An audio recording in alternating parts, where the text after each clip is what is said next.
মানুষের আচরণ সচেতনভাবে যতটা পরিচালিত হয় তার চেয়েও বেশি পরিচালিত হয় অবচেতন মন বা সাবকনশাস প্যাটার্ন দিয়ে।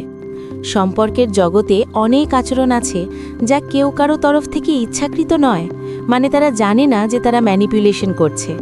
বিশেষ করে মেয়েদের অনেক আচরণ আছে যা আসলে শেখা সামাজিক অভ্যাস, আবেগিক প্রতিক্রিয়া বা নিরাপত্তাহীনতার প্রকাশ। কিন্তু ছেলেরা এই আচরণগুলিকে দেখে মনে করতে পারে মেয়েটি তাকে নিয়ন্ত্রণ করছে। আজকের এই ভিডিওতে আমরা আলোচনা করব মনোবিজ্ঞানের দৃষ্টিকোণ থেকে কিভাবে মেয়েরা অনেক সময় অজান্তেই ছেলেদের ম্যানিপুলেট করে ফেলে এবং কেন এই আচরণগুলো ঘটে। প্রথম যে আচরণটি অনেক মেয়ের মধ্যে দেখা যায় তা হলো ইমোশনাল সিগন্যালিং। এটি এক ধরনের অবচেতন কৌশল যেখানে মেয়েরা নিজের অনুভূতি প্রকাশের মাধ্যমে পরিস্থিতি নিজের পক্ষে নিয়ে আসতে চায়। তারা ইচ্ছা করেও করে না, বরং ছোটবেলা থেকে তারা শিখে যায় যে নিজের আবেগ দেখালে অন্যরা সাড়া দেয়, যেমন কান্না পাওয়া, চুপ মেরে থাকা, মন খারাপের অভিব্যক্তি অথবা কম কথা বলা। মেয়েরা ভাবে না যে এটি ম্যানিপুলেশন, বরং এটাই তাদের নিরাপত্তার ভাষা।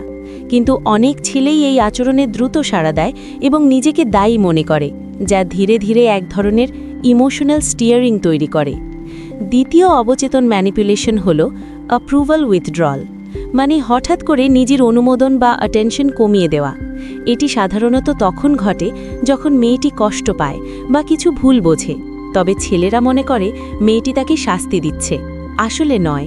মনোবিজ্ঞান বলে যখন কেউ অভিমানে বা ইনসিকিউরিটিতে পড়ে তখন সে নিজের প্রেজেন্স কমিয়ে দেয় যাতে অন্য ব্যক্তি তাকে গুরুত্ব দেয়।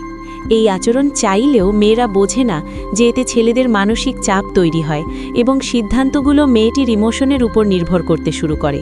তৃতীয় অবচেতন ম্যানিপুলেশন হল সুইট টক লেভারেজ, অতিরিক্ত বিনয়ী বা মিষ্টি আচরণ ব্যবহার করে নিজের চাওয়া পূরণ করা। বেশিরভাগ মেয়েই স্বাভাবিকভাবেই কোমল ভাষা ব্যবহার করে, যা সম্পর্কের পজিটিভ দিক। তবে কিছু পরিস্থিতিতে অবচেতনভাবে তারা বুঝে যায় একটু নরম কথায়, একটু আবেগপূর্ণ কণ্ঠে বা ভালোভাবে অনুরোধ করলে ছেলেরা সহজেই রাজি হয়ে যায়। এটি ইচ্ছাকৃত ম্যানিপুলেশন নয়, বরং এটি নারীর সোশ্যাল কন্ডিশনিং, যেখানে তাদের শেখানো হয় মিষ্টি ভাষা হলো কাজ আদায়ের নিরাপদ উপায়। চতুর্থ অবচেতন ম্যানিপুলেশন হল কম্প্যারিজন ট্রিগার, যেমন অন্য কাউকে তুলনা করে বলা, যেমন ওর বয়ফ্রেন্ড সবসময় সময় দেয়, ফলানিকে দেখো কত খেয়াল করে, ইত্যাদি। মেয়েরা ভাবে না যে এটি ম্যানিপুলেশন, তারা শুধু প্রকাশ করতে চায় তারা কি পেতে চায়। কিন্তু ছেলেদের মস্তিষ্কে এটি একটি প্রতিযোগিতার চাপ তৈরি করে, যার ফলে তারা অজান্তেই মেয়েটির প্রত্যাশা পূরণের জন্য নিজের আচরণ বদলাতে শুরু করে। মনোবিজ্ঞানে এটিকে বলা হয় মোটিভেশনাল প্রেশার, যা সবসময় স্বাস্থ্যকর নয়। পঞ্চম আচরণ হল ডিপেন্ডেন্সি প্রজেকশন, যেখানে মেয়েরা এমনভাবে আচরণ করে যেন তারা ছেলেটিকে ছাড়া কিছু করতে পারে না বা সিদ্ধান্ত নিতে পারে না। অনেক সময় তারা সত্যি সাহায্য চায়, কিন্তু কখনো কখনো এটি অবচেতন একটি রক্ষা কবচ, কারণ ডিপেন্ডেন্সি ছেলেদের প্রোটেক্টিভ মোডে নিয়ে যায়। এর ফলে ছেলে মনে করে তার দায়িত্ব হলো সব কিছুর সমাধান দেওয়া। মেয়েরা বুঝেও না এটি ছেলেকে রিলেশনশিপের মধ্যে ওভার ফাংশনিং অবস্থায় ঠেলে দেয়, যা এক ধরনের জেন্টেল ম্যানিপুলেশন।